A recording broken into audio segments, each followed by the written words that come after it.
سب سے پہلی بات تو یہ ہے کہ درس میں سنجیدگی اور وقار کو برقرار رکھیں گے، دوسروں کا احترام کریں گے۔ بعض مباحث ایسے ہوں گے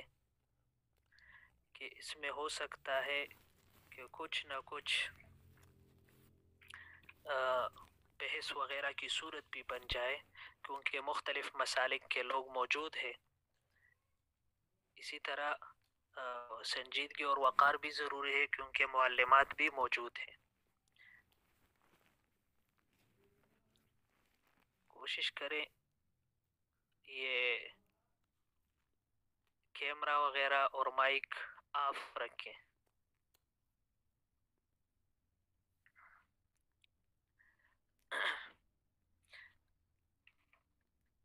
ایک تو مختصراً تعارف، اکثر ساتھی پرسنل میں بھی پوچھتے رہتے ہیں، تو سہیل احمد میرا نام ہے، دارالعلوم کراچی سے فراغت ہے، اور تخصص فی الافتاء یہ مفتی اسماعیل تورو صاحب کے ساتھ جامعہ بنوریہ للتعلیمات النبویہ وہاں بھی تخصص کیا ہے، اور اس کے علاوہ جس جامعہ میں میں پڑھا رہا ہوں اس جامعہ میں بھی ابتدائی متخصصین میں بندہ کا شمار ہے۔ اور یہ جو کورس ہے تو اس کا داعیہ کیسے پیدا ہو گیا؟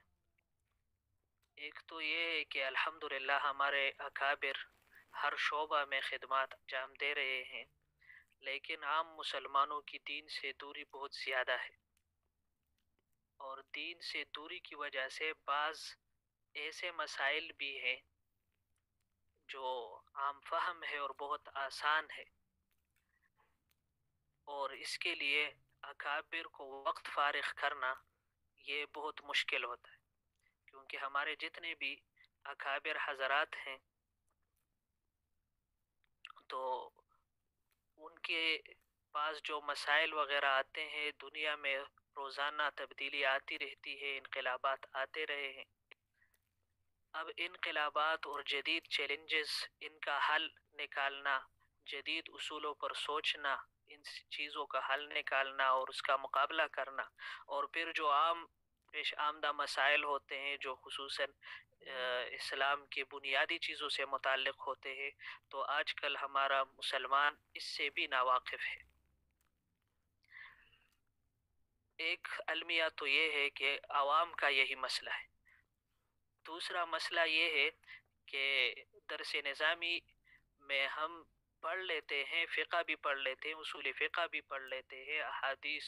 اصول حدیث، تفسیر، اصول تفسیر وغیرہ سب چیزیں پڑھ لیتے ہیں، الحمدللہ کافی استعداد بھی پیدا ہوتا ہے۔ لیکن جب کوئی مسئلہ سامنے آ جاتا ہے تو اس کا صحیح جواب ایسے انداز میں دینا کہ اس سے اور مسائل پیدا نہ ہو بلکہ وہ مسئلہ حل ہو جائے۔ ہمارے ہاں ترتیب یہ ہے کہ جب مسئلہ پوچھا جاتا ہے تو ایک جگہ سے ایک طرح کا جواب دیا جاتا ہے، دوسری جگہ سے دوسرے طرح کا جواب دیا جاتا ہے، اس سے بہت بڑے مسائل پیدا ہوتے ہیں۔ اب وہ مسائل کیسے حل ہوں، اس کی اصل وجہ جو ہماری نظر میں ہے، اور خصوصاً اکثر ہمارے اکابر علماء نے یہ تجویز دی تھی کہ اصل وجہ یہی ہے کہ ہم اصول افتاء سے ناواقف ہوتے ہیں کہ فتویٰ کیسے دیا جائے اور کس ترتیب سے۔ تو ایک داعیہ تقریباً 6-7 سال سے جو ہم یہ کورس وغیرہ پڑھا رہے ہیں، تو اس کا یہی ہے کہ اگرچہ ہم مفتی مجتہد تو نہیں بن سکتے اس طرح کے اصول سے، لیکن کم سے کم مناسبت اس فن سے پیدا ہو جاتی ہے۔ تو کورس سے کما حقوق فائدہ حاصل کرنے کے لیے پہلی بات یہ ہے کہ وقت کی پابندی لازمی ہے۔ دوسری بات یہ ہے کہ ہم حاضر ہوں۔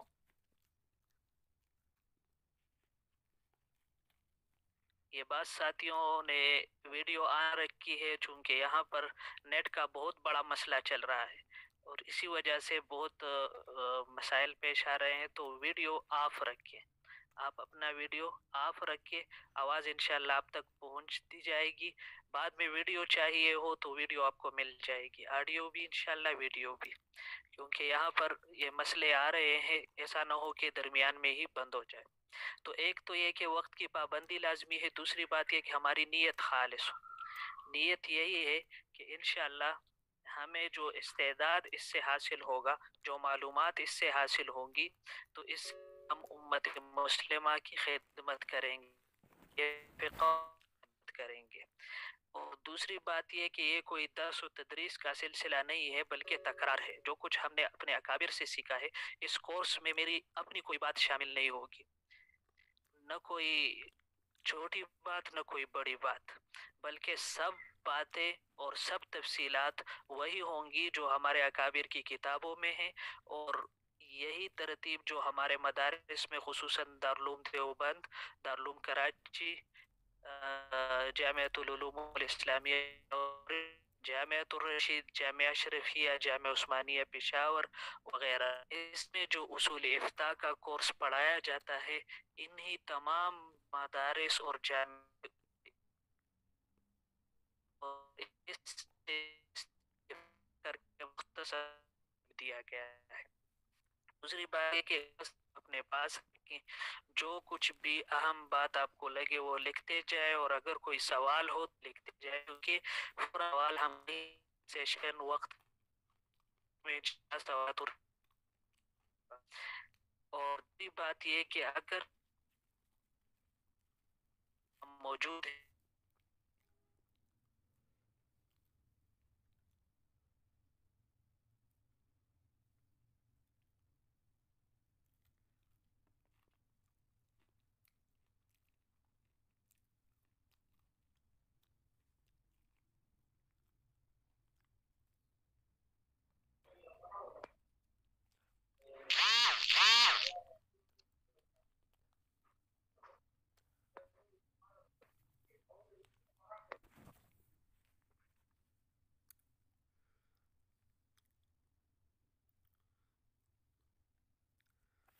السلام علیکم۔ فیض الرحمان بھائی کی خدمت میں درخواست ہے کہ وہ کیمرہ آف رکھے تاکہ تمام ساتھیوں کو آواز پہنچے۔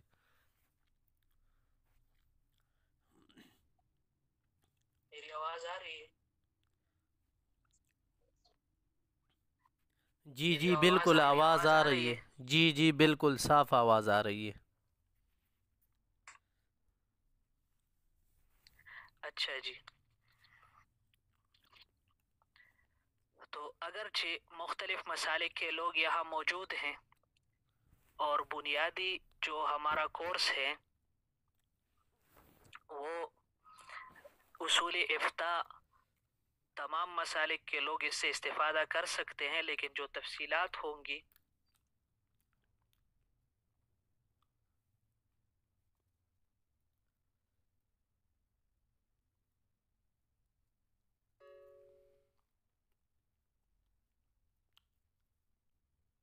سے متعلق زیادہ تر تفصیلات بیان کی جائیں گی، اگرچہ تطبیقات وغیرہ ہوں گی۔